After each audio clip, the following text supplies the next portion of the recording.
Hello all, Shadwell here, ready to talk about the next film in my collection, Extremely Loud and Incredibly Close from 2011. It's directed by Stephen Daldry and stars Thomas Horn and Sandra Bullock. So before we get into this, yes, this is a movie that deals with 9/11, and I only say this because I know that day is still really hard for plenty of people, and so if that's you, maybe skip this review, no judgment.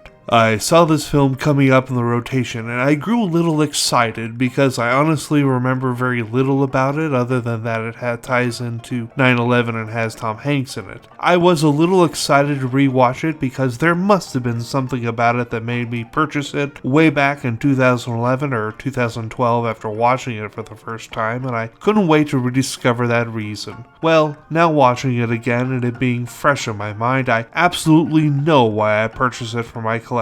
But first, spoiler alert. The bulk of this film takes place 1 year after Oscar's father was one of the many people who perished in the towers on 9/11. And Oscar is desperately trying to hang on to his father's memory, and when he finds a key, he goes on a mission in New York City to find where the key fits, assuming it was the last puzzle left for him by his father, with his only clue being a last name, Black, to go off of. So what attracted me to this movie originally is absolutely the puzzle aspect of it, but today, watching it again, it hit very differently. Today that I'm writing this is October 20th, 2024, and my father has almost been dead 5 years in a few weeks on November 9th, 2019. And something happened to me today that made me really get in this kid's shoes. See, I own my father's Apple Watch. I had to replace the watch part 2 years ago, but kept the magnetic band and I wear it every day and it brings me solace and comfort. And today, about an hour before I watched this movie, the band, which had been on its last legs for about a week now, finally snapped off and I have to get a new band now, and now I won't be wearing my father's watch in any sense, and I'm really grieving that today.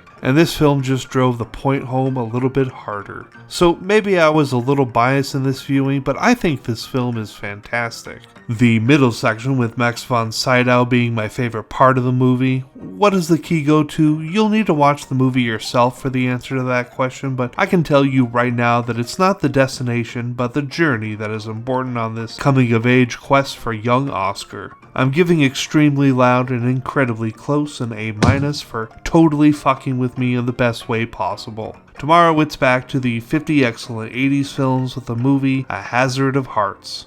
See y'all then.